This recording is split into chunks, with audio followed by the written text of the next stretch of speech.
team. All right, guys, so we have a pretty big lesson today just because we're starting to work in actual foods with our meal plan, which is really exciting. I'm going to recommend that you actually write this down today on a piece of notebook paper so that you can keep it. That way you don't have to keep redoing this. And if you're already doing that, then you're ahead of the game. All right, so let's review. I'm going to use my whiteboard as best as I can. Whatever I can't show on here, I'm going to add in slides later on. All right, so one block has all three macronutrients. That's proteins, carbs, and fats. In one block, there are 7 grams of protein, there are 9 grams of carbs, and there are 3 grams of fats.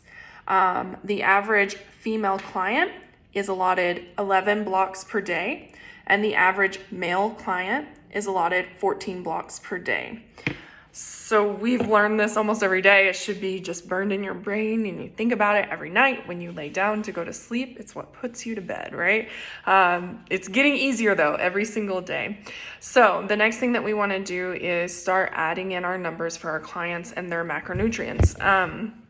What that looks like is I'm going to use the adult male client. When you all go through, you're given the adult female client. All right, so for my adult male client, I go ahead and give them 1 block for their snack, and I give them 1 block for their other snack, leaving me 12 blocks left for the day. Then I take that number and I give them 5 blocks for dinner, and I have 7 blocks left over, so I give them 4 blocks for lunch and 3 blocks for breakfast.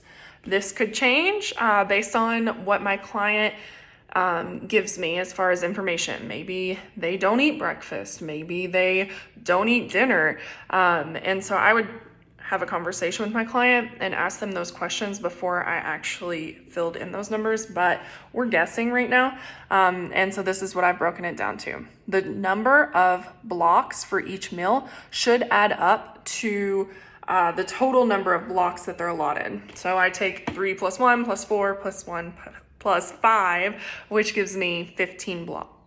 Not 15, 14 blocks in one day. And so it ends up adding up to 14.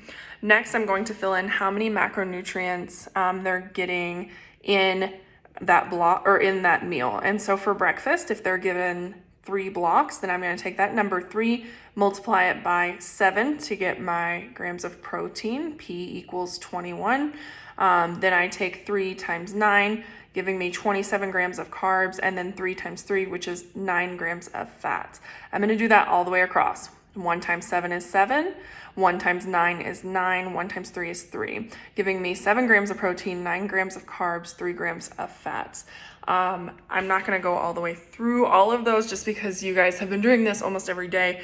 So it should be pretty close to ingrained in your brain at this point. All right.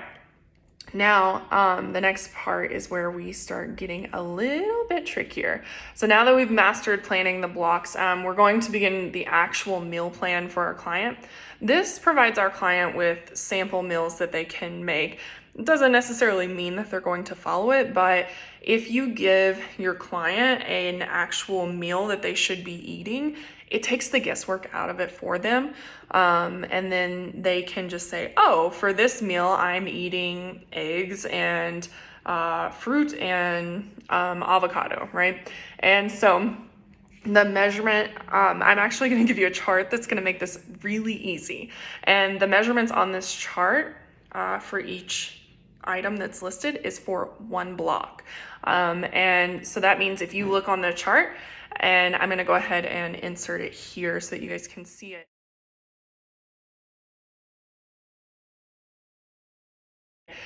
If you look on the chart and see that there is chicken breast. Chicken breast is given 1 ounce on there next to it. And that means that for 1 block, you get 1 ounce of chicken breast.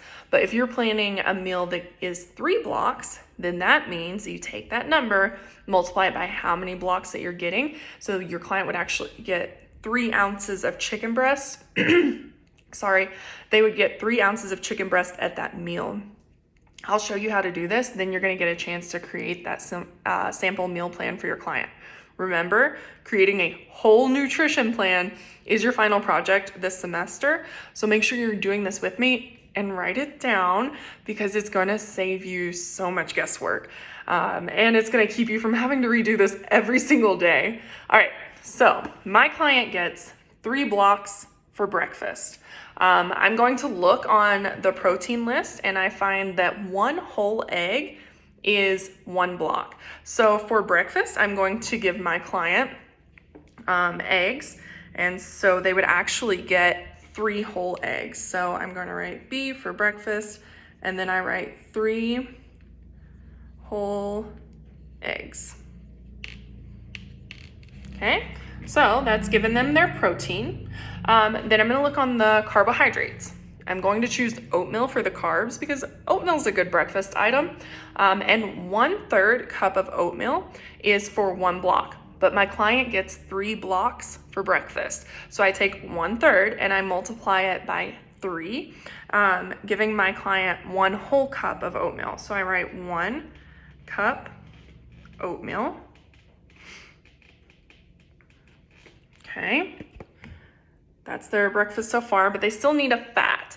And so I'm gonna look on the fats list, and I find that peanut butter is on there, and I love peanut butter, and I love peanut butter in oatmeal, and sometimes you can kind of make little cookies out of it.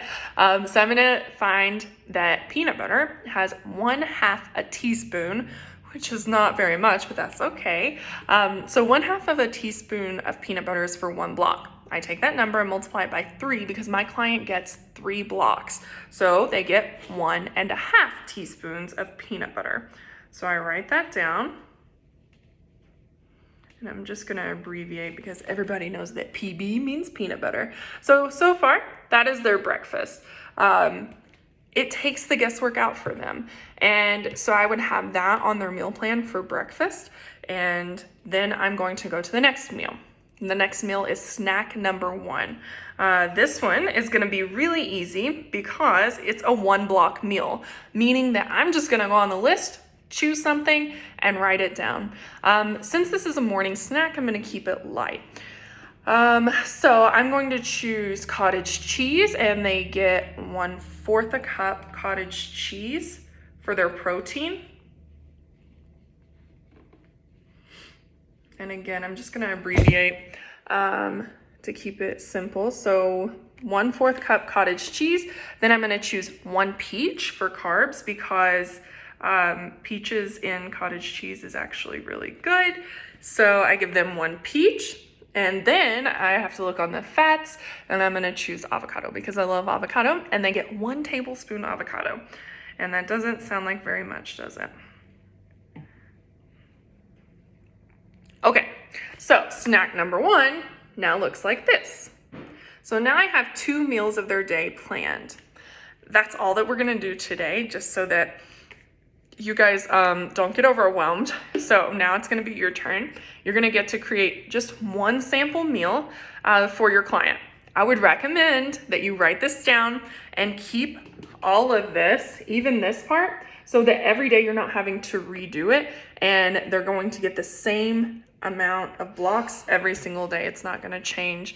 This will keep you from having to rewrite your meal plan. And if you keep track of this, then every single day you're 1 step closer to your final project. So after today, you're going to have 1 meal done for your final project. Then you're going to do the next meal on Monday, the next meal on Wednesday, and so on until there's no meals and your meal plan is done already. At the end, you're turning in a whole meal plan. So make sure that you follow along and do this well. And guys, you're doing amazing. I'm so proud of you. You're gonna crush this, and I think you're gonna be really happy to have this kind of in your tool belt as far as just being aware and mindful of what you're eating and how much actually is an appropriate serving size and things like that. Your turn, follow the directions, keep it on a sheet of paper as you're answering them, and I bet that PE is gonna get a lot easier for you after this. All right, guys, let's get after it.